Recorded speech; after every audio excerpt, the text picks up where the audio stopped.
My name is Nancy Abramson, and I lost my father, Paul Abramson, at the age of 92 to COVID on April 23rd, 2020. Hi, my name is Mandy Finnis. My mom's name was Robin Legan, and she passed away of COVID-19 on November 16th, 2020. My name is Lizi Millan, and I lost my mother, Toni Woods, at age 62 to COVID. My name is Debra McCoskey-Reisert, and I lost my brother, Bobby McCoskey, to COVID on April 29th. Hi, my name is Kathy Weilosinki. My husband's name is David. He passed from COVID on July 14th, 2020.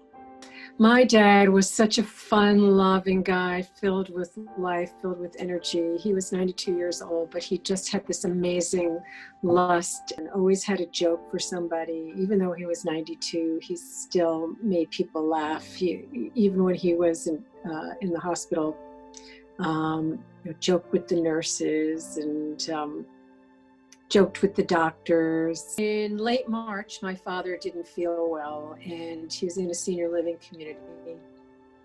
And I got a call that he had fallen, and 911 had come to his home and had picked him up. And the next morning, I hired somebody to stay with him because he couldn't be alone. That Monday, we got a positive COVID test. We were kind of surprised because he seemed to be getting better, but it was hard to care for him. And then he started to take a turn for the worse. He was delusional in the middle of the night. He fell a couple times. And so we decided we needed to bring him to the hospital, where we did. And, there they made me and he signed some paperwork that gave them permission not to put him on a ventilator, because they really felt that a 92-year-old person put on a ventilator would not have a good outcome. And so there was, they wanted us to sign off the fact that they would not put him on a ventilator. So we thought, he was on his way to recovery. And one of the doctors I spoke to actually said that they were cautiously optimistic. But then one night you get that dreaded call in the middle of the night saying, and I couldn't go in, I'm FaceTiming with them and speaking to nurses who weren't allowed to visit.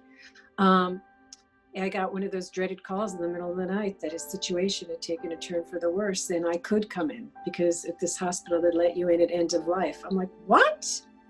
I had just spoke to him like 8 hours before, telling him that he needed to talk to the nurse about getting a shave. And I went in, they were so nice and comforting, and, I had to put all the PPE equipment on, and I saw him, and he was very anxious. He wasn't really conscious, but he was anxious and trying to pull the oxygen mask off, very unsettled. Even though they told me that his situation was grave, I just didn't believe it. Here's this guy, he was such a big part of, he was so vital, and he was still living, and he still had more to give. No, this can't, he's going to recover. It's going to be fine. And I guess that was Thursday. Later in the day, they called me that he had passed, and just I couldn't believe it. I mean, this is really early on in COVID, and hadn't heard too many stories about it, and it just seemed unreal. My mom was one of those type of people that you do not come across again in your lifetime. Like, she was just special. She made everybody feel special. She was kind. She was beautiful inside and out, joyful. I don't think even on her bad days, she ever said a bad word about anyone. Like, she's just like one of those kind of people that was just always looking for the good in everything, no matter what. She was obsessed with her grandkids. Like, she spent so much time with them. She would actually play video games with them. My mom was diagnosed with COVID, I believe, on the 24th of October. She started feeling sick with minor symptoms a few days before that. She went downhill pretty quick. So she tried to kind of self-treat at home after she was diagnosed, because that's what was recommended, like, as long as you're not having horrible breathing issues, they recommend you stay home. So she, from 24th on her fever. She just couldn't get it to break. So, and then the cough started turning into her lungs going bad. And I remember the day she went to the hospital, she had FaceTimed me that morning, and she just looked pale, and, you know, her lips were not, you know, they're a little bit blue. And she was, every time she would talk, she was kind of just like struggling to breathe. Okay, the first day, it was kind of looking, it's a roller coaster of emotions when you have somebody in the hospital for COVID, because I feel like some days they do so well, and then within a few hours they can go from highs and lows, and that's what the doctor told us to expect. So it's like you remain hopeful, you know, that even if she's having a bad setback, that they'll go back up. November 12th, I believe, is when they put her on the ventilator finally. And for me, they had talked about needing to do it for about a day or two before they did. It was really, I was scared, because you hear stories where it's like the ventilator is kind of a death sentence essentially. But then you also see stories where people are on it for weeks, and then, you know, they come out on the other side and they're fine. By that Saturday, they had called my dad and I and her and let us know that her organs were starting to shut down, and she essentially died of septic shock. So her kidneys and her everything started shutting down, and eventually her heart was the last thing. So they had us FaceTime to say goodbye and see. I almost didn't want to do it because I almost wanted to keep that image of her being healthy and normal in my head. You know, it's like when you see somebody who's been through what COVID patients go through at the end, it's just really hard. Like, she was bruised, and it's not a pretty sight, you know, from having to lay on her stomach, and it was really hard to say goodbye, and it felt almost like a betrayal having to do it on FaceTime. She had a really rough life, and she had been on disability for most of her life. She did have several mental illnesses that she had to work through, so that's why our relationship was strained. She hadn't been able to walk for about the past 7 or 8 years. So she had been in a nursing home, you know, constant care. A few years ago, she had received a breast cancer diagnosis, and she said, you know, I don't want treatment. If this is how, you know, my life is going to end, you know, the doctor gave her a couple years, and we were 5 or 6 years down the road, and she was still just going on. She had been a long-term smoker, so that's why she had COPD. She had had a heart attack in her 40s due to the smoking. At that time, she was also on a ventilator. So we had had that experience before, you know, so we kind of had survivor's bias. On a Thursday in May, we were told that she tested positive for COVID. On Saturday, she was brought into the hospital. On Sunday night, I received a call saying that she had slipped into a coma and she probably wouldn't make it till the morning. Monday morning, I got a call stating she had come out of the coma. Her CO2 levels were so high that she had passed out. They said, we don't know how long she has. We begged, can we please send someone to say goodbye? And my brother went to the hospital and FaceTimed me because I lived in a different state at the time. And I saw my mother unable to breathe.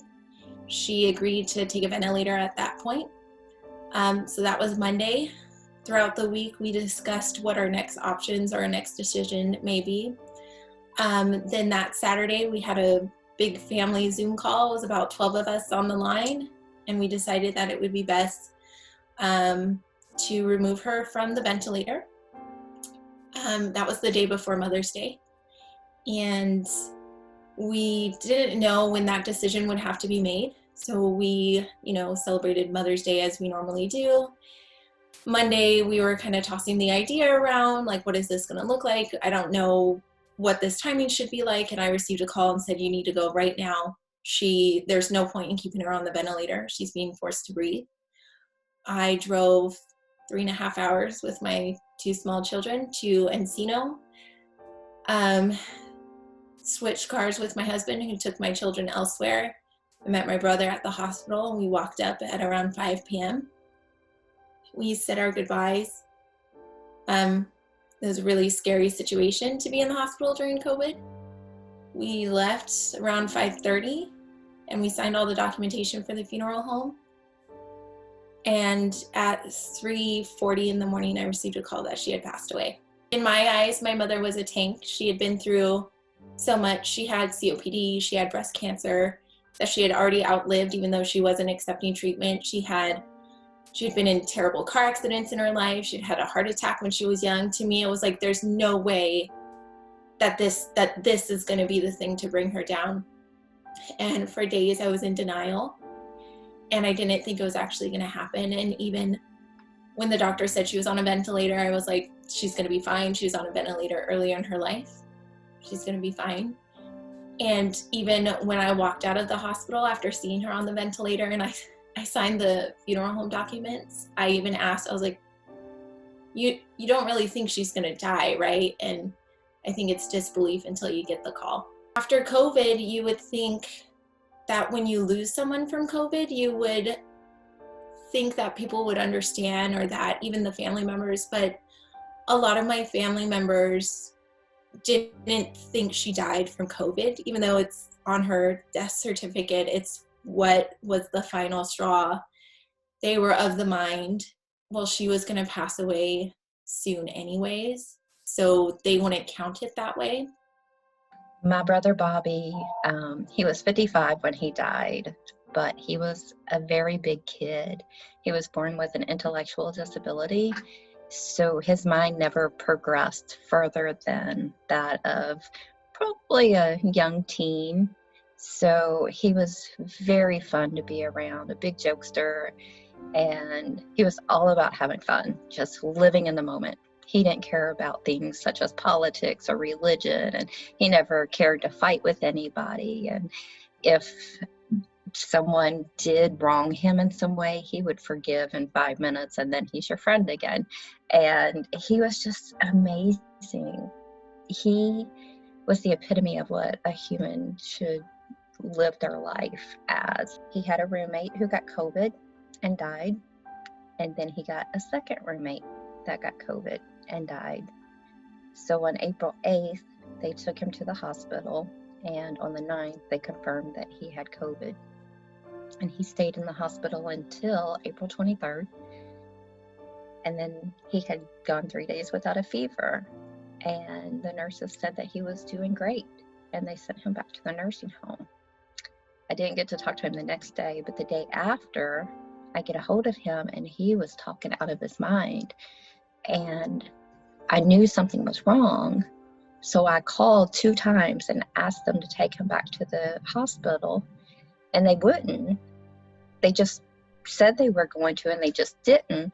And I thought, okay, well, I'm not the power of attorney, so maybe my mom has to take care of this. So we got my mom on the phone, and she talked to the nurse, and she said, I want Bobby taken back to the hospital. And he said, oh, Roberta, you're just being over dramatic. Bobby's fine. He's just going through the throes of the virus. And the guy was wrong. Bobby died the following Wednesday. And I believe he died alone because the CNA that reached out to me told me that she tried to save him, but he was found on the floor. So my best guess is he was going into respiratory failure and knew he was in trouble and went looking for help and ended up on the floor. And I'm pretty sure he died by himself right there. So, I mean, I just started wailing, and I told my husband, and then my husband told my brother, who then called my mom, and my dog kept barking. So I just went outside, and I was just pacing. I was just pacing and hyperventilating. And I called my brother, George, and George said, let me call you back. I was like, no, George, I got to talk to you now. I said, Bobby died. And then, before I called George, I called my son, Nick, and I just couldn't even believe it. I just could not believe that we lost him, and he wasn't even supposed to die. Like, everybody's telling us this, he's doing great, and then he died in the most horrific way. We decided we were going to send Bobby off in Bobby style. So we had a parade that my friend organized, and it went around my mom's block. It was led with a fire truck. I can't believe she got a fire truck involved. So all of a sudden you hear a fire truck blaring, the Salvation Army truck was in the parade. The Salvation Army, or the Special Olympics showed up. Tons of friends. And we had shirts made that said, "Remember Bobby," because he could never pronounce remember. So it was always, "Do you remember so-and-so?" And I was like, "No, Bobby, my memory's terrible." But he remembered everybody. Well, we've been married for 34 years. This is going to be really... He was a funny man. He got along with everybody. He was really outgoing. He was a vet. He loved his kids and his grandkids and his families, our families. I don't know, he loved to play golf. He just, he loved life. We had a good life. He had golfed in the morning and came home and said he didn't feel well. And I took his temperature and he had a low-grade temperature. So I started giving him Tylenol and I said, "Let's pretend you have COVID and see what happens, and wear a mask in the house, and you stay in your TV room and try to be safe." There was days he said he felt better that week, but by Saturday, he was in his TV room and I heard a bang and I went in there. He was on the floor. So he insisted on getting up. I wanted to call 911. Then I called 911, but he had to get up himself. So he was really exhausted by the time the paramedics came. Went to the ER and I never saw him again. After 2 days, they told me they had to put him on a vent. And that was it. I mean, I FaceTime with him and talked to him, but once you're on a vent, that's it. He lasted 2.5 weeks and he died. My daughter and I, at the end, yeah, I mean, we told him we loved him, and I told him he could go, and then he passed. So the nurse was with him. And that was it. She was a healthy 56-year-old woman with no pre-existing conditions, and she got this sick. So we need to just be extra careful and think about each other.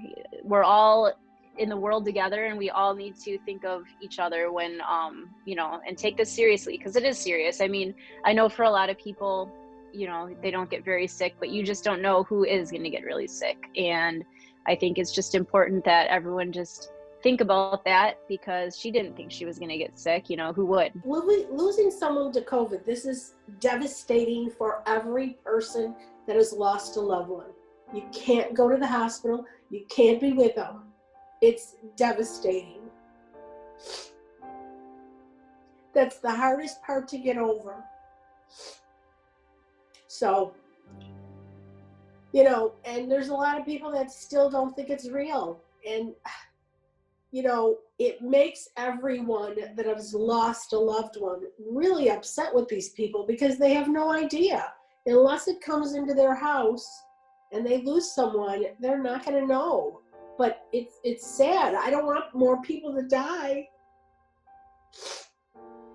I feel angry. I am really angry that our government did not take care of us, that we were not prepared for this. I'm really angry that so many people have died. I feel robbed. A lot of people in my circle, still say that COVID is fake. It's not real. It's not that serious. But until you see your family members suffocating, I don't think you'll really understand quite how serious it is.